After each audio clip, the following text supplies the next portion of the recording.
SPN9 news और स्वागत है आपका हमारे खास प्रोग्राम में। मैं हूं आपके साथ अभिलाष। 2019 का चुनावी बिगुल बज चुका है। हर जगह प्रत्याशियों की लिस्ट जारी की जा रही है। ऐसे में उत्तर प्रदेश की सत्ता हथियाने के लिए सभी राजनीतिक पार्टियां अपने अपने चुनावी हथकंडे अपना रही हैं। बड़ी बात यह है कि उत्तर प्रदेश के कांग्रेस अध्यक्ष राज बब्बर ने भी एक बड़ा ऐलान कर दिया है। उत्तर प्रदेश की 80 सीटों को लेकर वहां के प्रत्याशियों का फैसले को लेकर आज भारतीय जनता पार्टी भी एक लिस्ट जारी कर सकती है। शाम तक आदित्यनाथ योगी भी बैठक में शामिल होंगे, जो उत्तर प्रदेश के मुख्यमंत्री हैं फिलहाल। लेकिन अब जो बड़ी खबर है वो यही है कि यहां पर कांग्रेस ने ये बात साफ कर दी है कि वो 7 जगहों पर गठबंधन के लिए अपने उम्मीदवार नहीं उतारेगी। जी हां, अखिलेश यादव, मायावती, अजीत सिंह, जयंत चौधरी समेत मुलायम सिंह के खिलाफ भी कांग्रेस अपने प्रत्याशियों को नहीं उतारेगी। राज बब्बर ने यह भी ऐलान किया कि इस बार जो 7 सीटों में जो वो पहली बात तो अपने जो प्रत्याशी हैं वो नहीं उतारेगी। दूसरी बात क्या है कि उन्होंने 7 सीटें ही दी हैं गठबंधन के लिए, यानी कि महागठबंधन जो होगा उसके लिए। अब ये मिलकर अगर मोदी सरकार को हराना चाहते हैं तो ये इसमें अलग बात है, लेकिन जिस तरह से कांग्रेस अपनी स्ट्रैटेजीज पर काम कर रही है ये बात साफ है कि उनको उनकी नज़र में अभी फिलहाल टारगेट है भारतीय जनता पार्टी।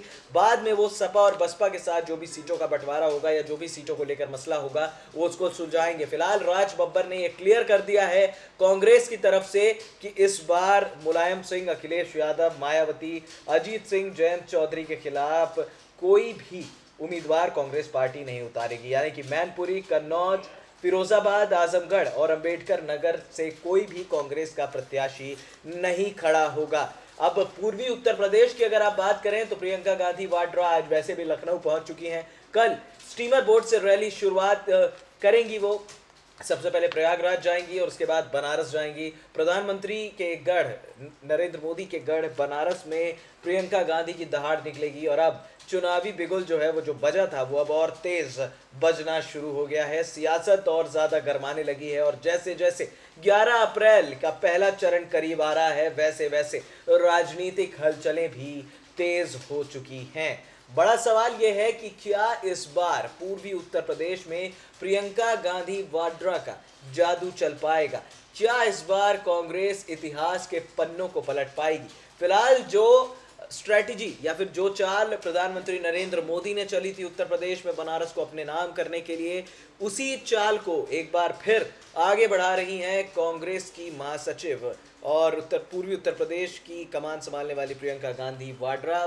साफ तौर पर जिस तरह से आज वो एक आम यात्री की तरह लखनऊ, दिल्ली से लखनऊ आई, युवाओं पर उनका फोकस था। और अब कल जब वो करीब 140 किलोमीटर का जो एरिया वो तय करेंगी स्टीमर बोट के तहत, तो कहीं ना कहीं अब साफ फोकस है कि युवाओं पर कांग्रेस पार्टी फोकस कर रही है। प्रधानमंत्री नरेंद्र मोदी का जो हथकंडा था कि वो युवाओं पर फोकस करें और कहीं ना कहीं हथकंडा उनका कामयाब भी हुआ। अब ये साफ तौर पर कांग्रेस की स्ट्रैटेजी है। सियासत इस कदर गर्म हो रही है कि अब चारों तरफ से भारतीय जनता पार्टी को घेरने की तैयारी कर रही है। भारतीय जनता पार्टी वैसे भी एनडीए जो है, माफ कीजिएगा, एनडीए जो है वो बिहार में अपनी 40 सीटों का ऐलान कर चुकी है, जिसमें एलजेपी, जेडीयू और बीजेपी का गठबंधन है।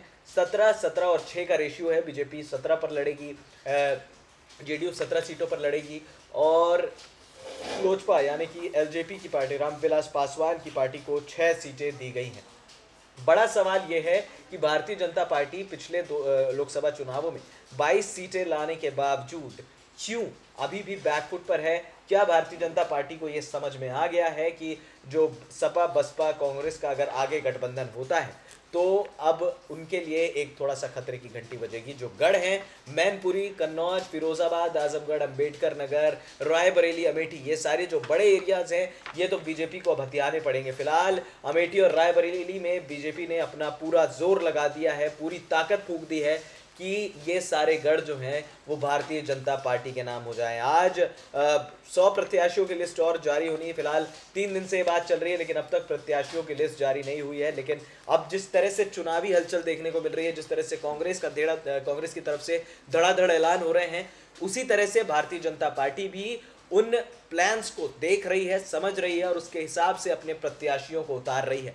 हारे हुए प्रत्याशियों के लिए ऐसा लग रहा है कि भारतीय जनता पार्टी के खेमों में अब कोई जगह नहीं बची है। जिस तरह से शाहनवाज हुसैन का पत्ता कटा भागलपुर सीट से, तो ये बात समझी जा सकती है कि भारतीय जनता पार्टी फिलहाल कोई भी रिस्क उठाने के मूड में नहीं है। वो उन्हीं प्रत्याशियों को टिकट देंगे जिन्होंने लगभग एक तरफा जीत जो है वो दर्ज की है। अब देखना होगा कि उत्तर प्रदेश की सियासत और कितनी ज्यादा गर्माती है। लगातार अपडेट आप तक पहुंचती रहेंगी। फिलहाल हम इस खास प्रोग्राम में इतना ही। हमारे चैनल SBN 9 न्यूज को सब्सक्राइब करना मत भूलिएगा। नमस्कार।